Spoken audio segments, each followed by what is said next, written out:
नमस्कार। 70वें गणतंत्र दिवस की आपको बहुत सारी शुभकामनाएं और आपका बहुत बहुत स्वागत है। लिबर्टी, इक्वालिटी, फ्रेटर्निटी यानी आज़ादी, बराबरी और बंधुत्व, भाईचारा, मित्रता, ये नारों को लेकर गणतंत्र दिवस की बुनियाद रखी गई और 69 साल के बाद आज हमने अनेकों लेखों के माध्यम से इसकी समीक्षा भी की है। कुछ लोगों ने आज़ादी पर, कुछ लोगों ने स्वतंत्रता पर, कुछ लोगों ने बराबरी पर बात कही गई है। और इसी बीच हमारे पास ऑक्सफैम की रिपोर्ट आई है जिसने ये कहा है कि मात्र 1% सबसे अमीर लोगों के पास इतनी संपत्ति है जो देश की आबादी के लगभग 50% के पास है। 2200 करोड़ रुपया हर रोज़ करीब 119 जो सबसे बड़े बिलियनर्स हैं इस देश में उनके पास इकट्ठा हो रहा है।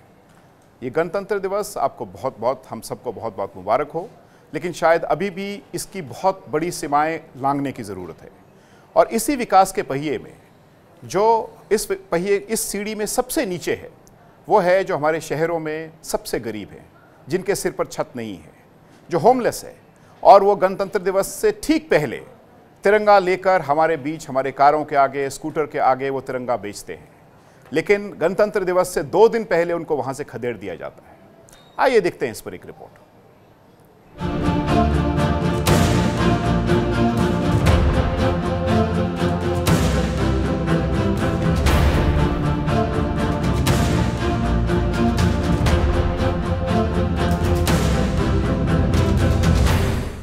देश के शहरों को भले ही स्मार्ट सिटी बनाने की कोशिश की जा रही हो, लेकिन हकीकत ये है कि मुल्क के 14% बेघर देश के टॉप शहरों में रहते हैं। मालूम करते हैं कि ये लोग कैसा महसूस कर रहे हैं। एक कोने में सोए, वहाँ से भी मार के भगाते हैं। और यहाँ पर ऐसा है कि पुलिस वाले ना औरत देखते ना आदमी देखते हैं, छूटते मारते हैं। औरतों को कितनी गंदी गंदी गाली बकते हैं, पर मजबूरन हम लोगों को बच्चों के लिए रहना, क्योंकि इतनी बजट हमारा आदमी कमाता नहीं है। हमारे को भी तो कुछ सुविधा होना चाहिए हमारे बच्चों के लिए, हमारे लिए। हम बाहर रहेंगे तो हमारे बच्चों के साथ घटना घटने के लिए डर लगा रहता है, जवान बेटियों को कहाँ लेके जाए। रोजगार के लिए शहर में आकर बसने वाले लोग बद से बदतर जिंदगी जीने को मजबूर हैं। सिर पर छत न होने की वजह से ठंड, प्रदूषण, बीमारी और असुरक्षा की मार ये रोजाना झेल रहे हैं। सर्द रातों में ये खुले आसमान तले रात बिताने को मजबूर हैं। आइए जानें कुछ चौंकाने वाले आंकड़े। 2011 की जनगणना के मुताबिक भारत में 17.72 लाख लोग बेघर और तकरीबन 10 लाख बेघर शहरों में हैं। राज्यों के हिसाब से उत्तर प्रदेश में सबसे ज्यादा लोग बेघर हैं, जिनकी संख्या कुल 3.19 लाख है। दूसरे नंबर पे है महाराष्ट्र, जहां 2.13 लाख लोग बेघर हैं। तो वहीं राजस्थान में 1.78 लाख लोग बेघर हैं। मध्य प्रदेश में 1.45 लाख लोग और गुजरात में 1.45 लाख लोगों के सिर पर छत नहीं है। अफसोस की बात तो ये है कि भूटान और फिजी की आबादी से 2 गुने लोग भारत में बेघर हैं। इतना ही नहीं, नवंबर 2016 में मंत्रालय की समिति रिपोर्ट के मुताबिक देश के शहरों में 90% बेघर लोगों के पास आश्रय का कोई ठिकाना नहीं। दिल्ली जैसे बड़े शहर में जहां आए दिन सड़क पर महिलाओं के साथ जुर्म हो रहे हैं, ऐसे में बेघर महिलाओं का सड़क किनारे रात गुजारना खतरे से खाली नहीं है। यहाँ तक कि कई रिपोर्टों के अनुसार वो रैन बसेरे में भी महफूज नहीं है। बहुत मुश्किल तो है, पर जब हमारे पास कुछ नहीं है तो क्या करेंगे, मजबूरी में सोना ही तो पड़ेगा। अब पन्नी बांधो तो उधर से शराबी लोग भी रहते, डर लगा रहता है ये पी पा के कुछ कर ना दे हमारे साथ। हालांकि सरकार ने 2022 तक सबके सिर पर छत देने का वादा किया है, लेकिन जमीनी हकीकत में ये आंकड़ा हवाई ही साबित होता दिख रहा है। Bureau report, Swaraj express. इस विषय पे बात करने के लिए हमारे बीच में हैं सोनू हरी जी, जो एक्सपर्ट हैं शहरी मामलों के और ख़ासकर जो शहर में गरीबी है। सोनू जी, आपका बहुत स्वागत है। अनुज अत्रे जी, जो कांग्रेस पार्टी के नेता हैं, अत्रे साहब आपका भी बहुत बहुत स्वागत है। अशोक ठाकुर जी, जो भाजपा के नेता हैं और स्लम्स में काफ़ी इन्होंने काम किया है, अशोक जी आपका बहुत स्वागत है। सबसे पहले मैं जानना चाहूँगा सोनू जी आपके पास, क्योंकि आपने पिछले दिनों काफ़ी स्टडी भी की है और करीब 200 जो ये शेल्टर होम्स हैं खासकर दिल्ली में इस पे काम किया है। क्या है आपकी फाइंडिंग और आपको क्या लगता है कि प्रॉब्लम कहाँ पर है? क्या प्रॉब्लम जो है वो पॉलिसी में है या इम्प्लीमेंटेशन में है? कैसे देखते हैं आप इस पूरी समस्या को? सिकंदर जी, पहले तो मैं बोलना चाहूँगा कि जो अभी आपने क्लिप दिखाए थे, इसमें रिपब्लिक डे हम सेलिब्रेट कर रहे हैं आज। मुझे लगता है कि जो हमारी स्टडीज़ की फाइंडिंग्स आई हैं उसको देख के लगता है कि रिपब्लिक ऑफ फियर है। रिपब्लिक ऑफ फियर, डर, डर का गणतंत्र है ये। जैसा कि हमने अभी दिल्ली में अगर हम बात करें तो हमने 193 शेल्टर्स का सर्वे किया था, जिसमें 59% जो वहाँ के जो शेल्टर्स हैं उनमें बाथरूम नहीं है, 7% शेल्टर जो वहाँ पे किचन नहीं है, 43% सामान रखने के जगह नहीं है। उनमें से जो मेजॉरिटी है, हम नंबर्स को नहीं दिखा पाए क्योंकि मैक्सिमम शेल्टर्स में लोगों ने कहा कि हम रहना नहीं चाहते हैं, क्योंकि वहाँ पे कुछ समस्याएं बहुत कॉमन हैं। या तो वहाँ पे चोरियाँ होती हैं, वहाँ पे जो नशे में लोग होते हैं, ब्लेड मार देना उनके ऊपर, ऐसी समस्याएं होती हैं। और जब वो घर से बाहर शेल्टर से जब बाहर निकलते हैं तो उनको सड़कों पे पुलिस परेशान करेगी, रात को गाड़ी उनके पे चढ़ जाना। तो इसलिए मुझे लगता है कि ये जो हमारा जो अनुभव रहा है, स्टडी जो हमारी कहती हैं कि आप ये बोल रहे हो जो किस तरह से वो चल रहे हैं, लेकिन पॉलिसी पे अगर हम बात करें तो आपको क्या लगता है कि अगर इनको बढ़िया बनाया जाए, क्योंकि दिल्ली में आप फिर भी मानेंगे कि दिल्ली में शेल्टर होम्स तो हैं, सुप्रीम कोर्ट की हस्तक्षेप के बाद बहुत सारे शहरों में तो शेल्टर होम्स का सवाल ही नहीं उठता है। जी बिल्कुल सही कहा आपने। इन शेल्टर होम्स जो भी बनाया, जो डिस्ट्रिक्ट शेल्टर होम चला रहा है, उसमें जो मुश्किलें जो देखने को मिल रही हैं कि वहाँ जो कर्मचारी काम करने वाले हैं, शेल्टर्स तो बन गए हैं लेकिन जो कर्मचारी काम करने वाले हैं या तो वो ट्रेन नहीं किए गए हैं उस हिसाब से, जो शेल्टर होम के जो मेंटल कंडीशंस होते हैं वहाँ के लोगों के, उसके हिसाब से उनको ट्रीट करने को लेकर के, या जो शेल्टर होम में जो लोग रहते हैं उनकी जो एक्सेसिबिलिटीज़ जो बात करते हैं, एंटाइटलमेंट्स की बात करते हैं, आधार कार्ड होना, वोटर ID कार्ड होना, इनको लेकर के उनमें जागरूकता नहीं है। ठीक है अशोक जी, मुझे लगता है आपका काफ़ी काम रहा है और ख़ासकर स्लम्स में आपने काम किया है। हालांकि शेल्टर होम्स में जैसे पहले कहा सीढ़ी में सबसे नीचे है। आपकी सरकार है, आपकी पार्टी की, और आपको क्या लगता है कि इसमें नीति निर्धारित कुछ और ज़्यादा करने की ज़रूरत है, या अभी जो किया जा रहा है वो काफ़ी कुछ है, उसमें थोड़ा उसकी इम्प्लीमेंटेशन में प्रॉब्लम है? देखिए, इसमें अगर दिल्ली के मामले को हम देखें तो इसमें दो सरकारें यहाँ पर काम करती हैं, केंद्र सरकार करती है, राज्य सरकार जी। जहाँ तक केंद्र सरकार भी है, शहर की सरकार, हाँ, जो म्युनिसिपल कॉर्पोरेशन है। जहाँ तक केंद्र सरकार का सवाल है तो केंद्र सरकार ने ये लक्ष्य रखा कि 2022 तक हम सबको घर देंगे। उसमें हमने लगभग 1,85,00,000 जो है, 1,85,00,000 घर बनाने का जो है 2 करोड़ या लगभग 2 करोड़ है, तो 2 करोड़ घर बनाने का हमने एक टारगेट लिया और 1,25,00,000 घर अभी तक हम बनाकर जो है वो दे चुके हैं। तो गांवों में जो होमलेस हैं उनको हमने मकान दे दिए हैं। दिल्ली के अंदर जो समस्या आ रही है कि दिल्ली सरकार, दो विषय जो इन होमलेस के लिए सबसे इम्पोर्टेंट है, एक तो है स्वास्थ्य, क्योंकि ये जिस वातावरण में रहते हैं वहाँ बीमारियाँ बहुत होती हैं, तो इनके इलाज के लिए इनका रजिस्टर्ड होना जरूरी है ताकि आयुष्मान भारत जो हमने लागू किया है उस पर इसका लाभ उठा सके।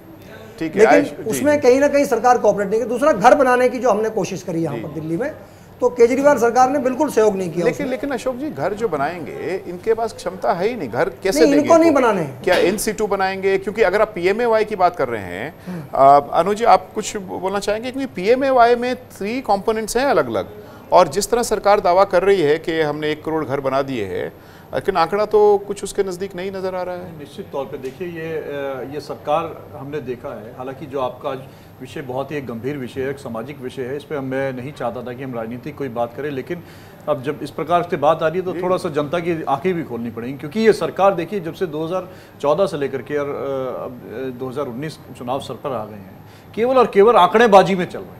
ये एक ऐसे आंकड़े पेश करते हैं कि जनता जब देखती है उन आंकड़ों को, सरकारी आंकड़ों को, तो बहुत एक खुशी सी महसूस। लेकिन जमीनी स्तर पर जब हम देखते हैं कि क्या जमीनी स्तर पर जो आदमी, जो लोग देख रहे हैं उन आंकड़ों को, जो इनको जिनसे लाभ होना चाहिए, वो खुद को महसूस करते हैं, अपने आजू बाजू में देखते तो देखते किसी को लाभ नहीं मिला, तो वो पूछते हैं कि लाभ मिला आखिर किसको। तो ये केवल और केवल एक फर्जी आंकड़ेबाजी सामने पेश किया जाता है। अनुज, अब इसी पे अगर बात करेंगे कि जो हमारे ये शेल्टर्स हैं, नाइट शेल्टर्स हैं, इस पे आपको क्या महसूस होता है? क्योंकि आप ये मत भूलिए कि दिल्ली बहुत समय तक कांग्रेस ने भी राज किया है और केंद्र में भी यूपी की गवर्नमेंट रही 15 साल। तो कोई बहुत सुनहरे उसकी डायरेक्शन नहीं नजर आती है। तो आप कॉन्क्रीटली क्या समझते हैं कि क्या इसमें प्रॉब्लम है, क्या पॉलिसी पे है, या बहुत लेट हम इसको समझ पा रहे हैं? देखिए, अगर आप खाली शेल्टर होम्स की बात करते हैं, जो होमलेस हैं, जिनके लिए सरकार शेल्टर होम बनाती है, तो आपको याद दिलाना चाहूंगा मैं, अभी बाकी प्रदेशों की तो बाद में बात करूंगा, मैं पहले दिल्ली की बात करूंगा। अभी जो है महीना भर पहले ही हमने देखा कि दिल्ली में किस प्रकार से सीमापुरी में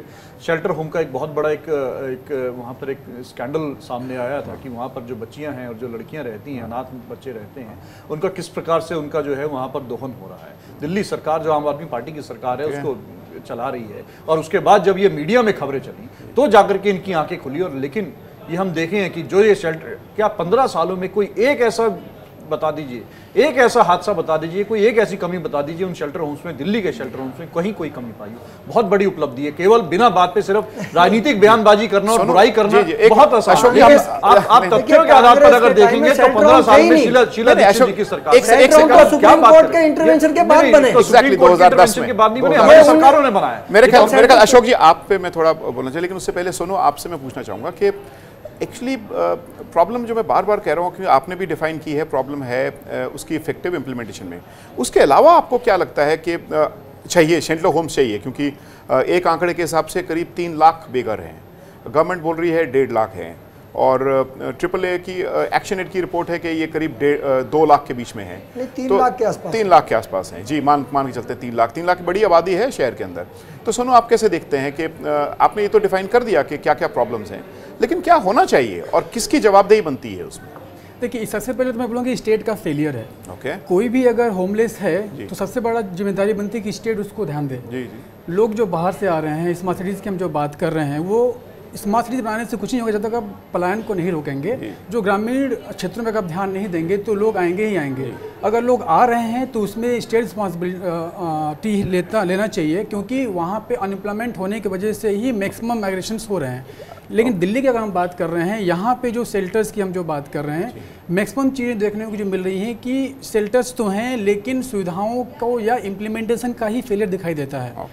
पैसे एलोकेट होने के बाद भी अगर ओवरऑल देखा जाए तो 50% पैसे ऐसे हैं जो यूज ही नहीं हुए हैं। इस तरह के हिसाब से अगर हम यूपी की बात कर रहे हैं तो यूपी में 4200 करोड़, अगर हम सरकार की अगर बात कर रहे हैं यहाँ पे, सरकार में यूपी में 4200 करोड़ रुपए कुंभ के खर्च किए जा रहे हैं, जबकि हमने अभी देखा क्लिप में कि सबसे अधिक बेघर यूपी में ही हैं। तो क्या उस पैसे को आप कुंभ मेले के अलावा वहाँ पे खर्च नहीं कर सकते? अशोक जी, कुंभ पे 4200 बुरा नहीं है, आप कुंभ 4200 क्या 42,000 करोड़ भी खर्च कीजिए, लेकिन क्षमता होनी चाहिए। सवाल ये है कि क्या जो बात उठाई जा रही है कि काम का अधिकार, जिस तरह मनरेगा बहुत महत्वपूर्ण सवाल है, अगर मनरेगा मजबूत होगा तो शायद ये पलायन भी कम होगा। क्या राइट टू वर्क और जो शेल्टर, राइट टू शेल्टर, ये जुड़ा हुआ सवाल नहीं है? और अगर जुड़ा हुआ सवाल है तो क्या पॉलिसी इंटरवेंशन? क्योंकि हमने अभी नीति आयोग का भी स्ट्रैटेजिक डॉक्यूमेंट देखा है, जो मानकर हम चलें कि भाजपा का स्ट्रैटेजिक डॉक्यूमेंट होगा, तो उसमें ये पूरा डायरेक्शन नजर नहीं आ रही है। देखिए, इसमें 2-3 बातों को समझने की जरूरत है। जी, ये इतनी समस्या विकराल हुई तो वो एक दिन में तो हुई नहीं। सही बात होती, सही बात। लेकिन हमारी सरकार आने के बाद हमने बड़ी संवेदनशीलता के साथ जो गरीबों के लिए घर बनाने का काम शुरू किया। और आपकी जानकारी के लिए बता दूं कि हम लक्ष्य से आगे चल रहे हैं। लेकिन और सुन लीजिए, और पहली बात, और दूसरी बात, मैं ये पहली सरकार है, इससे पहले की कोई सरकार ये दावा नहीं कर सकती, मैं दावा कर रहा हूँ यहाँ पर बैठकर, कि जितने लोगों को हमने घर बनाकर दिए, जितने लोगों को हमारी योजनाओं का लाभ मिला, हम बाय नेम उसके एड्रेस के साथ आपको दे सकते हैं। कितने घर बोल रहे हैं आपने बन गए पूरे देश में? अगर PMAY के हिसाब से हम देखें 12.5 मिलियन जो है अभी तक हम बना चुके हैं। 1 करोड़ 20 लाख। हाँ, 1 करोड़ 25 लाख के आसपास जो है। सोनू, आपका क्या है कंटेंशन? और आप सुनिए, मैं अभी राजस्थान, नहीं मैं बता रहा हूँ, मैं राजस्थान गया था, मैंने खुद गाँवों में हाथ खड़ा करके पूछा लोगों से, तो उनकी संख्या है, वहाँ घर मिले हैं लोगों को, अलॉटेड है। और प्रधानमंत्री जी ने बहुत जगह तो खुद जाकर चाबियां दी हैं। मेरा कहना यह है कि ऐसा नहीं है कि काम नहीं कर रहे। दिल्ली के मामले में जैसा आपने बताया, एक बात जो बहुत बड़ा पॉइंट उठाया दिल्ली के मामले में, तो दिल्ली सरकार सहयोग नहीं कर रही है, जबकि हमारी सरकार ने आने के बाद घरों के जो रेट गिरे हैं उसके कारण भी बहुत सारे लोग जो घर नहीं प्राप्त कर पा रहे थे, दिल्ली सरकार का कोई रिप्रेजेंटेटिव नहीं है, लेकिन हम उनसे बातचीत करते हैं।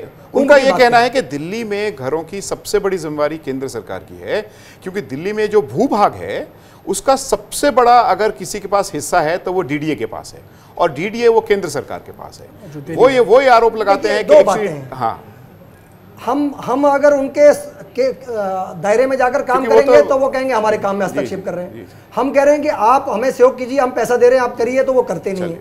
तो ये तो देखो भागना है जिम्मेदारी से, they can not run from that. मैं कुंभ की बात जो उठाई वो एक बार कह दूं पहले, मुझे दुख होता है इस बात का कि इस तरह की कुंभ जैसे आयोजन पर सवाल उठाना जिसमें करोड़ों लोगों की आस्था का सवाल उठा हुआ है, और जो लोग वहां जा रहे हैं वो फ्री में सुविधा नहीं ले रहे हैं। नहीं, अगर वो एक मिनट, दुनिया भर से लोग आ रहे हैं, उनको वो एक स्ट्रक्चर क्रिएट करके दिया है, they are paying for that, और वो वहां से एक आय होने वाली है और उससे ज्यादा पैसा आने वाला जितना कुंभ पर खर्च किया है। तो मेरा कहना है कि उसको सवाल उठाना, इससे जोड़ने का कोई तर्क नहीं है। आय पे हम लोग एक्चुअली आय होनी है नहीं होनी है, मुझे नहीं लगता कि हम लोग उस बहस पे कर रहे हैं। अगर इतना बड़ा मेला है वहाँ फैसिलिटी देना उनकी जिम्मेदारी है, अगर लेकिन कितना अगर लोग आएंगे उनको सुविधा नहीं मिलेगी, तब साहब हम आपके पास आना चाहेंगे कि आपने वहाँ व्यवस्था नहीं करी और लोग कैसे इसको देखते हैं। लेकिन एक छोटे से ब्रेक के बाद हम लोग दोबारा इसी बहस को आगे करते हैं।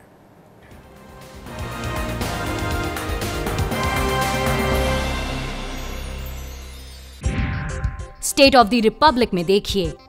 मेरे साथ हैं जाने माने नेता यशवंत सिन्हा। भारतीय गणतंत्र के 67 साल बाद क्या भारत का गणतंत्र मजबूत हुआ है? हमारा गणतंत्र कमजोर हुआ है। कश्मीर में जो परिस्थिति आज बनी हुई है उसके लिए आप किसको जिम्मेदार मानते हैं? लगभग सारी सरकारें पिछले 5 वर्षों में कश्मीर की हालत बद से बदतर हुई। कश्मीर नीति मस्कुलर नहीं हो सकती। शक्ति प्रयोग की नीति का रिजल्ट कुछ नहीं निकला। बहुत मारकाट हो रही है, बहुत हिंसा हो रही है, देश के भीतर हमारे सैनिक शहीद हों, ये तो ठीक बात नहीं है। हिंसा का जवाब हम हिंसा से देंगे तो यही नतीजा निकलेगा। कई लोग कहते हैं अलगाववादियों से बात करनी चाहिए, आप भी कहते हैं बात करनी चाहिए। क्या बात करनी चाहिए? सबसे पहले बात करेंगे उन मुद्दों पर जिसमें आपका और हमारा मतभेद है। डर की तो इस गणतंत्र की रक्षा नहीं हो सकती ना। सिविल ऑफेंसेस को भी क्रिमिनल करके लोगों के मन में भय पैदा किया जा रहा है, और डर और गणतंत्र दोनों साथ साथ नहीं चल सकते। खास मुलाकात यशवंत सिन्हा के साथ सिर्फ स्वराज एक्सप्रेस पर।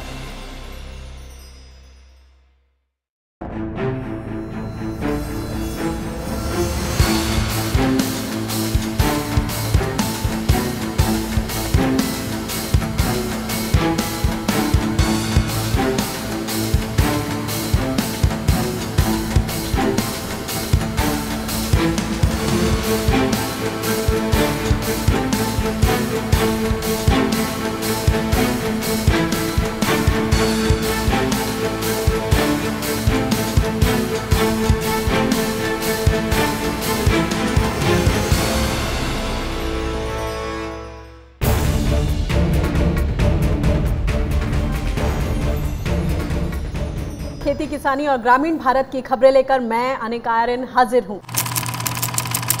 देश का पहला न्यूज चैनल जो बुलंद करता है किसानों की आवाज, उनके मुद्दे, उनकी फरियाद। धान उपजा कर रखे हुए हैं, लेने वाला नहीं है। किसान तो कर्जे में जा रहा है। खबरें ग्रामीण इलाकों की, मंडी, खेत खलिहानों की। हम सब किसके बच्चे हैं? किसान के। शहरों में गांव से आई आबादी की। सब बेरोजगार हैं। बातें सरकारी दावों की, पड़ताल कुछ आंकड़ों की। हमारे यहाँ केवल 20 दवाइयाँ हैं और पूरी तरह से ये योजना प्रधानमंत्री जी की फेल है। अपने किसानों से जुड़ी हर बात। ये रेड एल्पिनो है, इसकी विदेशों के अंदर बहुत ज्यादा डिमांड होती है। देखिए मेरे साथ रोजाना शाम 6 बजे किसान बुलेटिन में।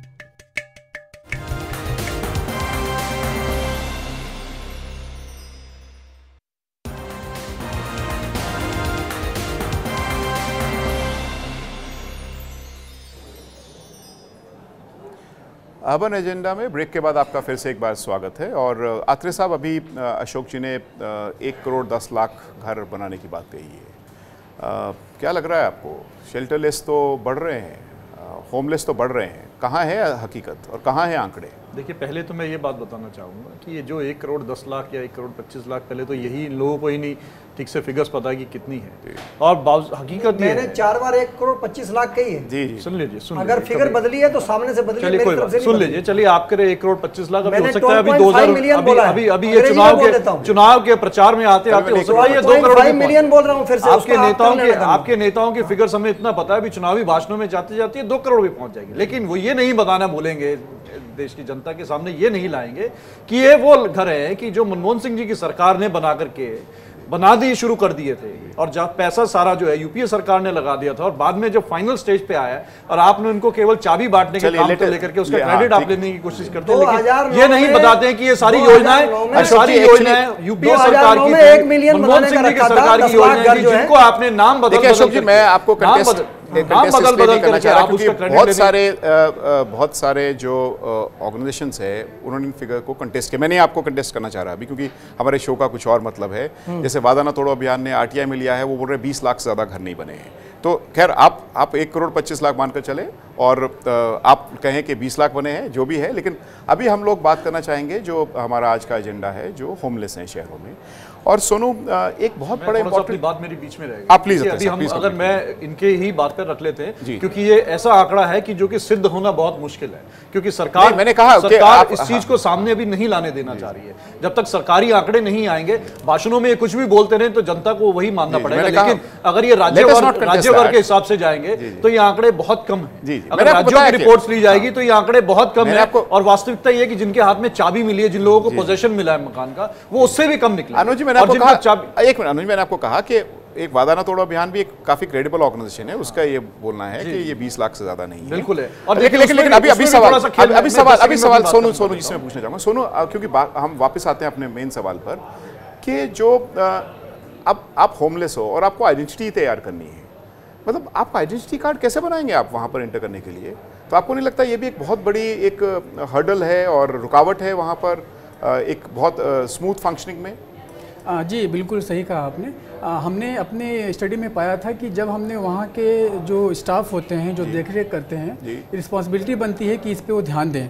लेकिन हमने जब वहाँ से उन लोगों से बात की तो जो मेजॉरिटी ऑफ द स्टाफ जो मिले हमें, उनको पता ही नहीं है कि इसका प्रोसेस क्या है। तो जिनको वहाँ पे एकोमोडेट कर रहे हैं सड़कों से या जहाँ से उठा करके उनको लाया जा रहा है, और जिनके संरक्षण में वो रहने वाले हैं, उन्हें को नहीं पता है कि उनके वोटर आईडी कार्ड से आधार कार्ड का प्रोसेस क्या होता है। तो हम ये कैसे एक्सपेक्ट कर लें कि उनको आइडेंटिटी कार्ड वगैरह बन जाएगा? अशोक जी, आपको नहीं लगता कि ये जो पूरा आइडेंटिटी का क्वेश्चन है, खासकर ये बहुत बड़ा सवाल है, क्योंकि ये यही नहीं है। मैंने स्कूल ऑफ प्लानिंग आर्किटेक्चर में भी सुना, खासकर वहाँ एक सेमिनार था बच्चों का, कि ये सबसे बड़ा सवाल बनता जा रहा है। आप आइडेंटिटी मांगेंगे और फिर आइडेंटिटी के बाद उनको एंट्री की जाएगी। और जबकि सुप्रीम कोर्ट की गाइडलाइन बहुत साफ है, अगर 2010 की आप देखेंगे, कि जो शेल्टरलेस है, और ये एक्चुअली पूरा संविधान से अधिकार निकाल के उन्होंने दिया कि राइट टू लाइफ, ये जिंदगी के अधिकार के साथ जुड़ा है। कैसे देखते हैं आप इसको? देखिए, इसमें हमको सावधानी बरतनी पड़ती है, क्योंकि देश के अंदर लगभग 5 करोड़ विदेशी भी आकर बसे हुए हैं। और अगर इस देश के अंदर दिल्ली में कोई भी आया तो किसी न किसी गांव से आया होगा। लेकिन ये दिल्ली वो आसमान से तो गिरा नहीं होगा, वो कहीं ना कहीं पैदा ही हुआ होगा, मतलब कोई गांव होगा, कोई पता होगा। तो आप ये मुझे ये लगता है, नहीं, मुझे ये लगता है कि कोई भी कहीं से भी आए और यहाँ देश में आकर बस जाए, जैसे रोहिंग्या आकर बस गए, लेकिन बाकी लोग बस गए। लेकिन एक अशोक जी, अगर आप देखेंगे, ये देश की सुरक्षा के भी ध्यान रखना। शेल्टरलेस में हमने ये चेक किया, जैसे करीब 120 या 150 जो मृत पाए गए, इसमें से लगभग 60% 70% जो अनआइडेंटिफाइड बॉडीज होती हैं वो शेल्टर होम से ही मानी जाती हैं। तो अब ये कहना कि ये विदेशी है, ये देशी नहीं है, आपको नहीं लगता कि ये अपना पल्ला झाड़ने की जिम्मेवारी है, जो स्टेट की जिम्मेवारी है, जो सुप्रीम कोर्ट बार बार कह रहा है? मैं फिर कह रहा हूँ आपको कि मैं ये नहीं कह रहा हूँ कि उनके बनने नहीं चाहिए, और कांग्रेस ने तो विदेशियों के बना दिए, तो ये अगर इस देश के हैं तो इनके तो बनने ही चाहिए किसी भी हालत में। नहीं कह रहा हूँ, ये आप इस देश के अंदर चैनल पर बैठे वो जिम्मेदारी से बात कीजिए। मैं कह रहा हूँ सरकार चल रही है, आप बताएं ना कौन से विदेशियों के, अगर विदेशियों के बन गए, आप जाइए आसाम के अंदर बांग्लादेशी आए, सबके कार्ड बने हुए हैं। आप 56 इंच का सीना लेकर के जाइए, बांग्लादेशी बसे हुए सबके कार्ड बने हुए हैं। फिर आपने 56 राशन कार्ड क्या बना दिया आपने? केवल और केवल कोरी राजनीति। और देश के लोग जो है एनआरसी के नाम पर जो हमारे देशी, जो हमारे एनआरसी की बहस पे हम करना उनको आप बांग्लादेशी बता रहे हैं। बांग्लादेशी बात ही नहीं कर रहे हैं। आपको किसने कहा है बांग्लादेशी को रखने के लिए? लेकिन आप केवल वोटों की राजनीति के रोहिंग्या लाकर बसा दिया आपने, धर्म के आधार पर, मजहब के आधार पर लोगों को नाम काट देने के लिए आपने एनआरसी रजिस्टर को जो कह रहा हूं कि होना चाहिए, और सबको आप रोहिंग्या। देखिए अशोक जी, क्या आपको ये नहीं लगता? लेकिन उसकी प्रक्रिया है, और मुझे लगता है प्रक्रिया पालन करने के बाद जो भी सरकार का संबंधित अधिकारी है उसको पूरी तत्परता के साथ उसकी जांच करानी चाहिए। पुलिस आपको क्या लगता है कि पुलिस वेरिफिकेशन चाहिए? किसी गांव से आया है तो उसका पुलिस वेरिफिकेशन करा सकते हैं, क्योंकि आइडेंटिटी बहुत बड़ा सवाल है, आइडेंटिटी प्रूफ तैयार करना। आपको नहीं लगता कि जो सुप्रीम कोर्ट की गाइडलाइंस है, और खासकर जो राइट टू लाइफ के जिंदगी के अधिकार को हासिल करना है, वो उसके साथ जुड़ा हुआ है? निश्चित तौर पे एक मानवता के लिहाज से भी हम देखें तो ये बहुत अहम है कि किसी भी जो व्यक्ति जो इस देश में रह रहा है, हमारे देश में रह रहा है, उसको रोटी कपड़ा और मकान, देखिए मकान तो बहुत बड़ी चीज़ हो जाती है, कम से कम रोटी तो इंसान को मिलनी ही चाहिए, कपड़ा भी, तन ढकने के लिए कपड़ा मिलना चाहिए, और मकान अगर उसकी छत अपनी नहीं है तो सरकार का दायित्व है, ये हमारा संविधान भी कहता है, सुप्रीम कोर्ट ने भी कहा है कि जिस व्यक्ति के पास अपना मकान नहीं है सरकार उसको शेल्टर दे। कहीं ना कहीं देखिए सर्द पड़ रही है, ये रैन बसेरे बनाए जाते हैं, और सबसे ज्यादा जो मृत्यु होती है इस सरकार में शेल्टर होम्स को पैसा तो बहुत दिया जा रहा है, लेकिन शेल्टर होम्स इस सरकार की नाक के नीचे जो है हॉरर होम्स बनते जा रहे हैं। हमने देखा है किस प्रकार से उत्तर प्रदेश और बिहार, जहां पर भारतीय जनता पार्टी की सरकारें चल रही हैं, अभी इसी साल देखा वहां से किस प्रकार के क्रूरता भरे वहां पर जो है केसेस सामने आए कि वहां पर बच्चियों के साथ किस प्रकार से किया है। अब मैं उसके डिटेल्स में नहीं जाऊंगा, लेकिन देश की जनता भूली नहीं है। परफेक्ट। तो मुझे लगता है कि हम लोग we are running short of time, मतलब हमारे पास समय बहुत ज़्यादा नहीं है।